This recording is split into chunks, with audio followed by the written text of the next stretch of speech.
नमस्कार, आप सभी का योगेंद्र साहू क्लासेस में स्वागत है।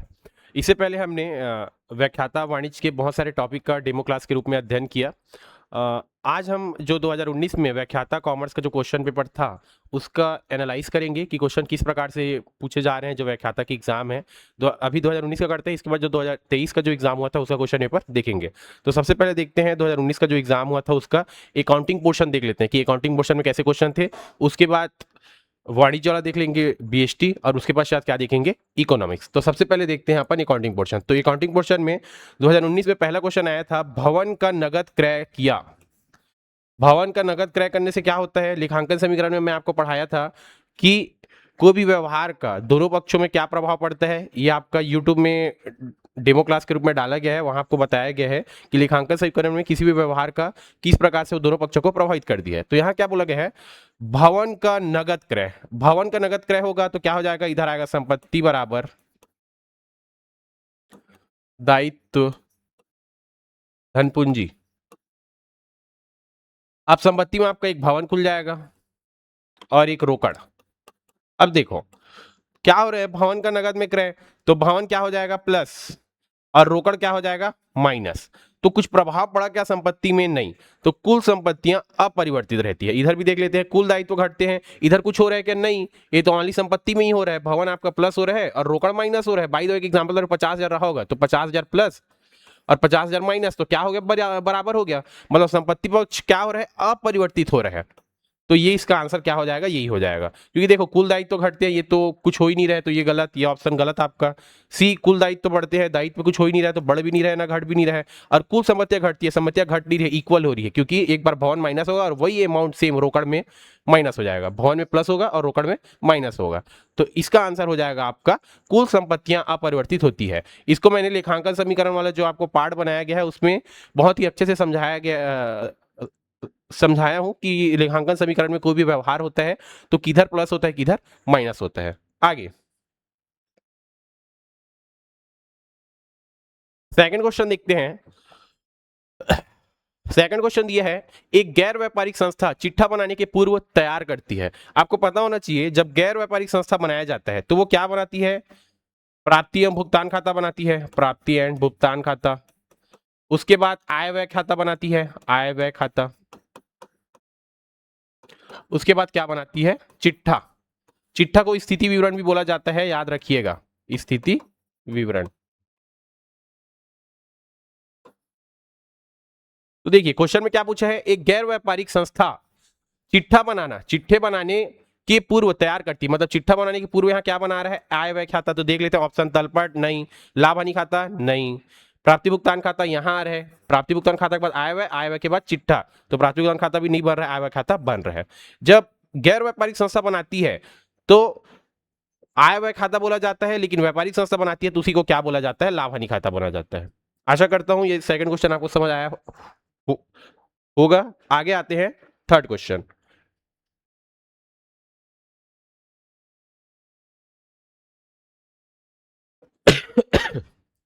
थर्ड क्वेश्चन क्या बोलते हैं, एक फर्म की कुल पूंजी 3 लाख।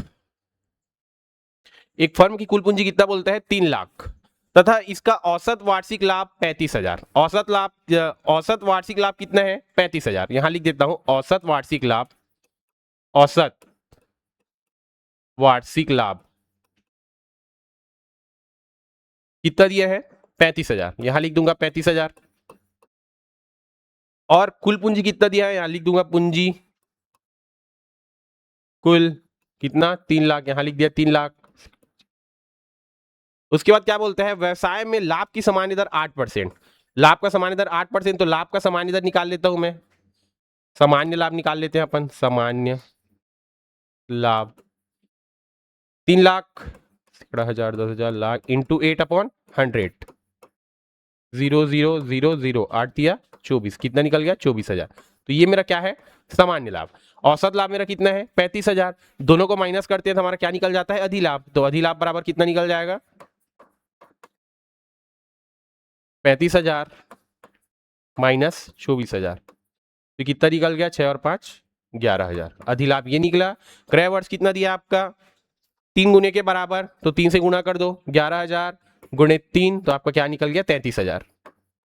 33,000 ऑप्शन में दिया है क्या? 24 नहीं, 35 नहीं, 11,000 नहीं, 33 दिया है, तो ये आपका सही हो जाएगा। ये था आपका थर्ड क्वेश्चन। इसके बाद देखते हैं आगे क्या दिया है क्वेश्चन। ए एवं बी साझेदार हैं जो 2:3 के अनुपात में लाभ बांटते हैं। ए एवं बी क्या है? साझेदार हैं जो क्या करते हैं, 2:3 के अनुपात में लाभ बांटते हैं। उन्होंने सी को लाभ का 1/5 भाग देकर साझेदार बनाया। साझेदारी का लाभ हानि विभाजन अनुपात ज्ञात कीजिए। तो सबसे पहले देखो, ए और बी थे कितने में? 2:3 में। अब मैं मान लेता हूं कि हमारे फर्म का जो हमारा बिजनेस चल रहा है उसका प्रॉफिट था 1 रुपए। अब वो आया कितने के लिए? 1/5 के लिए, तो माइनस करूंगा 1/5। एक के नीचे कुछ नहीं है तो एक माइनस कर दो, 5 1 जा 5, 1 1 जा 1, क्रॉस मल्टीप्लिकेशन, 5 एकम 5, 1 एकम 1, और अपॉन में क्या आ जाएगा? 5, 5 1 जा 5, तो क्या निकल गया? 4/5। अब 4/5 को बांट देंगे इसमें कितना? 2/5 में और 3/5 में। 4 दूनी 8, पचम 25, 4 तिया 12, पचम 25। अब अपॉन पे मेरे क्या लाना है? 25, तो 1/5 के अपॉन में 25 लाना है, तो 5/5, तो क्या निकल गया? 5/25। तो रेशियो कितना निकल गया? 8:12:5, 8:12:5। कहीं दिया है क्या ऑप्शन में? देख लेते हैं। 8:12:5, बाकी ये गलत, ये गलत और ये गलत, तो फोर्थ का आपका आंसर हो जाएगा बी। आगे देखते हैं क्वेश्चन क्या दिया है। क्वेश्चन लिखा है लेखांकन मानक। आगे दिया ऑप्शन आपके पास, वित्तीय विवरणों की विश्वसनीयता को सुधारते हैं। सही है, इसकी इस पे नियम कानून दिया गया है और उसके अकॉर्डिंग करते हैं तो हमारा क्या होता है? विश्वसनीयता होता है। तो पहला ये सही लग रहा है। दूसरा, लेखांकन नीतियों में समरूपता लाते हैं। समरूपता भी लाते हैं क्योंकि एक स्टैंडर्ड लेखांकन प्रमाप होता है कि स्टैंडर्ड सेट कर देता है। जितने भी व्यवसाय है, बिजनेस करते हैं और सभी को उसी के अकॉर्डिंग करना रहता है, तो क्या हो जाता है? लेखांकन नीतियों में समरूपता लाते हैं, ये भी सही। वित्तीय विवरणों की गैर तुल्यता का निराकरण करते हैं, ये भी सही है। ऑप्शन डी है फोर्थ, उपरोक्त सही, तो ये हो जाएगा आपका उपरोक्त सही। आगे देखते हैं क्वेश्चन। आय व्यय खाता दर्शाता है, ये हमने अभी स्टडी किया था। आय व्यय खाता कौन बनाता है? गैर व्यापारिक संस्था। इसको कौन बनाता है? गैर व्यापारिक संस्था।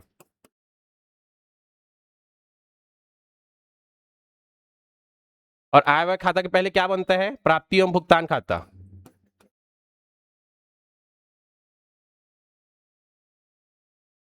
भुगतान खाता, उसके बाद क्या बनता है? चिट्ठा। तो आपको क्या पढ़ना होगा? प्राप्ति एवं भुगतान खाता भी क्या शेष शो करता है और आय एवं व्यय खाता भी क्या शेष शो करता है, ये आपको क्या करना होगा? पढ़ना होगा। तो क्वेश्चन ये आय व्यय खाता दर्शाता है। ऑप्शन दिया हाथ में नगद नहीं, अतिरेक एवं हीनता हाँ ये सही है, संपत्ति एवं देयता नहीं, पूंजी कोष नहीं, तो ऑप्शन हो जाएगा बी, इसका राइट आंसर हो जाएगा। आगे देखते हैं कौन सा क्वेश्चन है।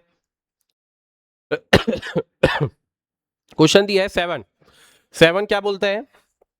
3 खाने वाली रोकड़ बही, 3 कॉलम कैश बुक, 3 कॉलम वाले जो कैश बुक हैं, छूट मतलब डिस्काउंट का लेखा किया जाता है। मतलब कौन से डिस्काउंट को 3 कॉलम कैश बुक में लिखा जाता है? पहला, व्यापारिक छूट नहीं लिखा जाता, नगद छूट लिखा जाता है, मौसमी छूट नहीं लिखा जाता। ये व्यापारिक छूट मौसमी छूट लगभग एक होता है, दोनों को उसी में काउंट कर देते हैं, ये सभी भी नहीं होगा। तो ओनली आपका answer second, B is the answer हो जाएगा आपका। आगे देखते हैं क्वेश्चन नंबर 8। जब कोई साझेदारी दिवालिया होता है तो वसूली की हानि को साझेदार के मध्य निम्नांकित अनुपात में बांटा जाता है। तो बराबर बांटते हैं क्या? नहीं। लाभ बंटन अनुपात में करते हैं, जी हाँ। लाभ बंटन जो भी उनका अनुपात रहा होगा उसी में करते हैं। पूंजी में करते हैं क्या? नहीं। ख्याति में करते हैं क्या? नहीं। बराबर भी नहीं करते। जो उनका लाभ बंटन होता है उसी के अनुपात में किया जाता है। आगे देख लेते हैं आगे क्वेश्चन क्या है। मुख्य जर्नल में रिकॉर्ड किया जाता है, ये मैं सब्सिडरी बुक बोल के एक बनाया हूं, एक वीडियो बनाया था जिसमें आप लोगों को बताया था कि सहायक बहियां 8 प्रकार की होती हैं। उसमें आपको पूरा डिटेल बताया था। पहला होता है क्रय बही, दूसरा विक्रय बही, तीसरा क्रय वापसी, चौथा विक्रय वापसी, पांचवा रहतिया खाता, छठवां प्रेषण, सातवां मुख्य जनरल। अब यहां किसके बारे में पूछा गया है? मुख्य जनरल के बारे में।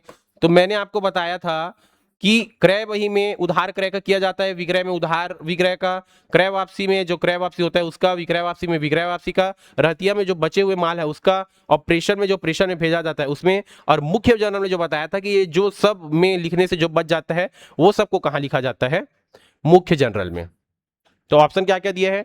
सभी व्यवहार नहीं, तो गलत हो जाएगा। केवल उधार व्यवहार नहीं, केवल नगद व्यवहार नहीं, लास्ट ऑप्शन क्या बचा? किसी भी सहायक पुस्तक में न लिखे जाने वाले व्यवहार। ये आपका सही आंसर हो जाएगा। आगे 10वां क्वेश्चन क्या बोलता है? शुद्ध संपत्ति का आशय है। शुद्ध संपत्ति का क्या आशय होता है देख लेते हैं। कुल संपत्ति माइनस आंतरिक दायित्व नहीं, कुल संपत्ति माइनस पूंजी धन देता, कुल संपत्ति माइनस नो, कुल संपत्ति माइनस सामियों की समता नो, कुल संपत्ति माइनस लेनदारों की समता। ये हो जाएगा सही आंसर। शुद्ध संपत्ति क्या होता है? जो आपका कुल संपत्ति है उसमें जितने भी लेनदार हैं उनको घटा देते हैं तो हमारा क्या निकल जाता है? शुद्ध संपत्ति निकल जाता है। आगे है क्वेश्चन नंबर 11। नगद कटौती दी जाती है। ऑप्शन क्या क्या दिया है? नगद विक्रय पर, कुल विक्रय पर, उधार एवं नगद विक्रय पर, उपरोक्त सभी पर नहीं। उधार में तो देगा ही नहीं, कुल विक्रय पर भी नहीं देता, नगद ओनली नगद में ही दिया जाता है। तो ऑप्शन नंबर ए इसका सही आंसर हो जाएगा। आगे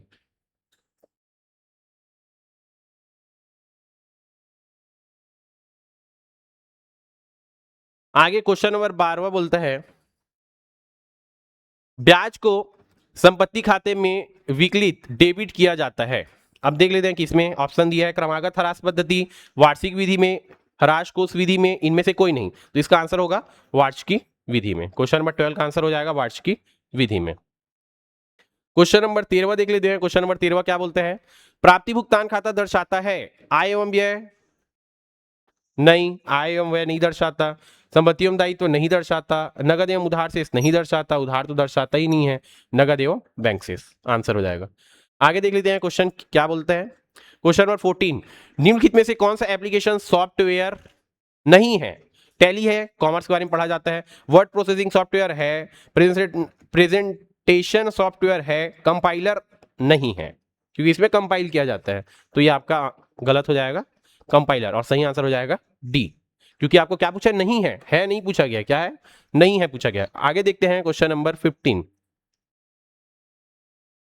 नई मशीन की स्थापना व्यय डेबिट होंगे, ये आपको मैं पढ़ा चुका हूं कि व्यय किसमें आता है? आपका मशीन खाते में। इसका आंसर हो जाएगा मशीन खाता, व्यय खाते में नहीं, लाभ हानि में नहीं, इसमें भी नहीं।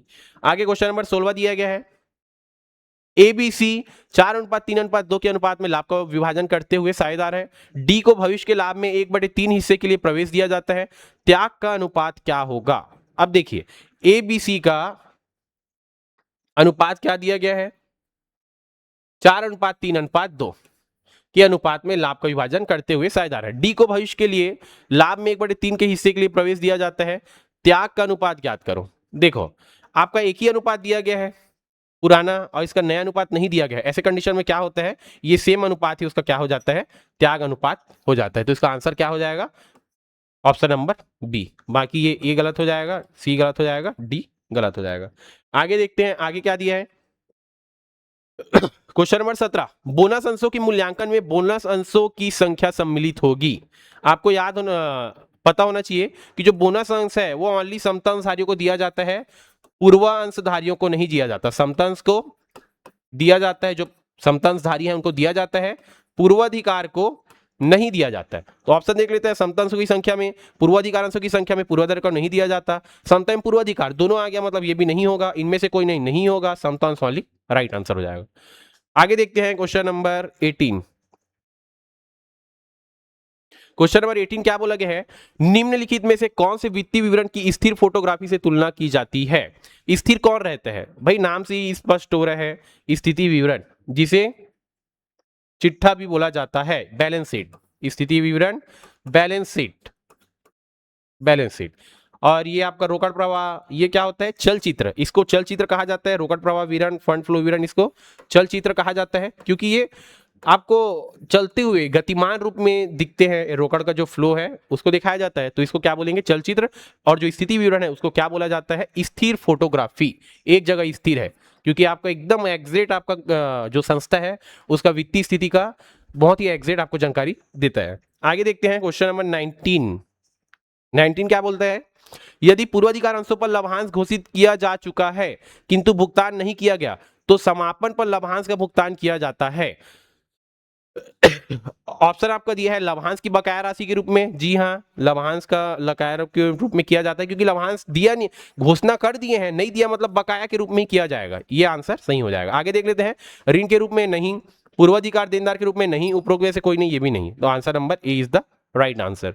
आगे देखते हैं क्वेश्चन नंबर 20, कल्पिता को किया गया नगद विक्रय डेबिट किया जाएगा, तो कल्पिता को किया गया नगद विक्रय डेबिट किया जाएगा।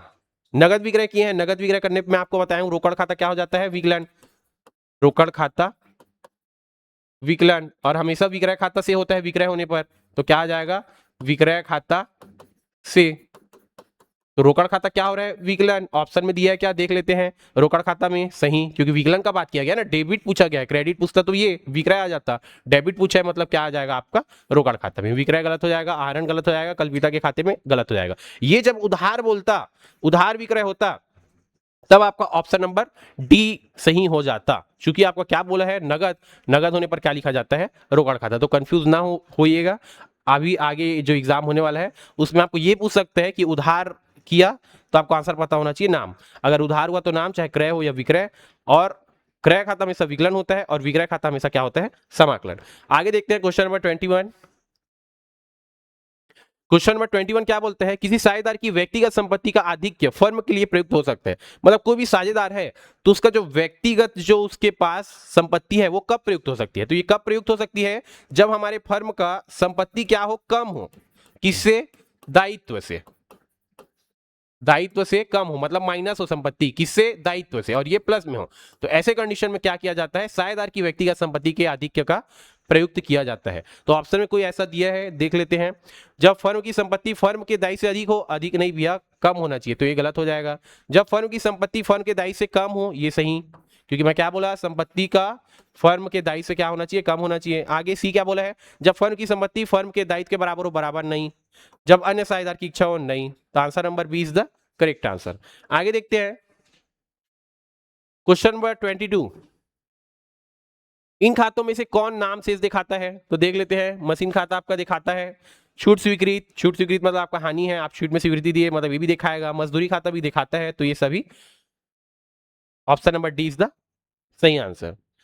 आगे देखते हैं क्वेश्चन नंबर 23। क्वेश्चन नंबर 23 क्या बोलता है, ए और बी का अंश 26,000 और 22,000 की पूंजी के साथ साझेदार करते हैं, वे फर्म के लाभों में से 1/4 हिस्से के साथ सी को साझेदार के रूप में प्रवेश देते हैं, सी अपने हिस्से की पूंजी के रूप में 26,000 लाता है, तो फर्म की खाती क्या होगी। तो सबसे पहले अपन क्या निकालेंगे, जो हमारा फर्म है उसका कुल पूंजी निकाल देते हैं, मतलब कुल जो उनके पास संपत्ति है क्या है। तो देखो ये निकालने का तरीका क्या है, वो जितने हिस्से के लिए आ रहा है और वो जितना रुपए लेके आ रहा है, दोनों का क्या कर देते हैं, मल्टीप्लाई। तो 1/4 है, तो 4 से मैं इसका क्या कर दूंगा, मल्टीप्लाई, तो 26,000 इंटू 4 कर दो, 0 0 0, 6 चौक 24 का 4 हासिल आई 2, तो 4 दूनी 8 और 9 और 10, तो कितना हो गया, 1,04,000।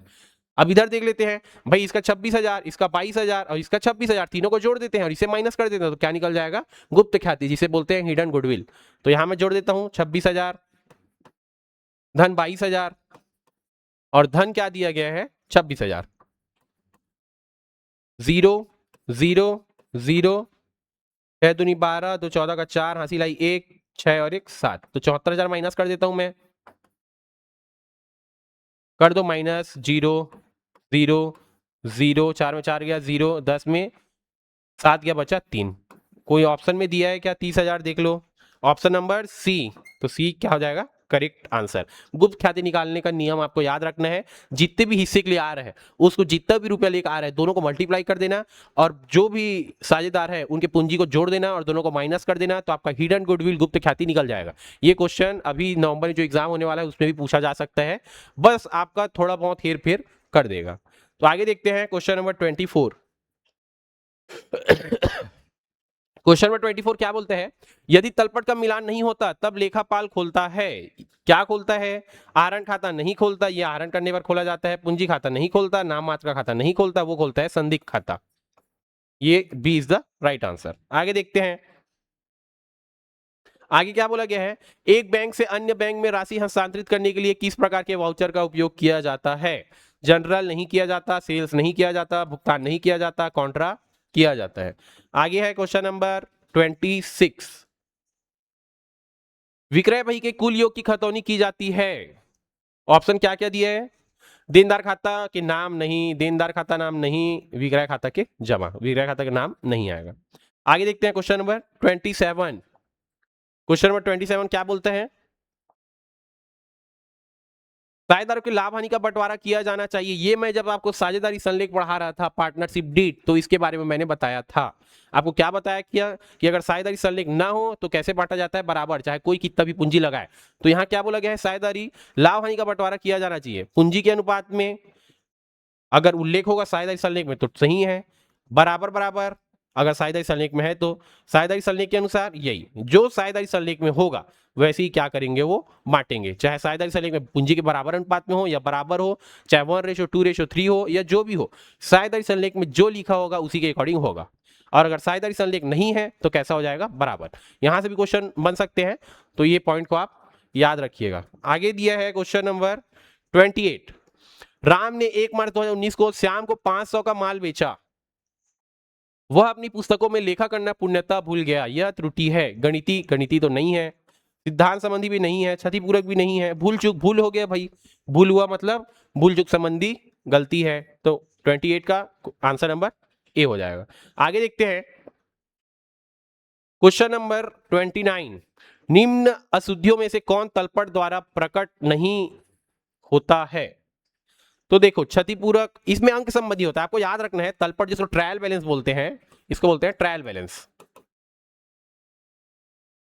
इसमें क्या होता है, ओनली आपका अंक त्रुटि कहीं उल्लेख होता है तो सैद्धांतिक नहीं होता, क्षतिपूरक नहीं होता, लेखे संबंधी नहीं होता, और आपको क्या पूछा है, नहीं नहीं होता ही पूछा है, तो ये भी नहीं होता, ये भी नहीं होता, ये भी नहीं होता, तो आंसर डी हो जाएगा, इनमें से सभी, ये तीनों ही नहीं होता, ओनली अंक संबंधी ही होता है तलपट में जो सुधार होते हैं।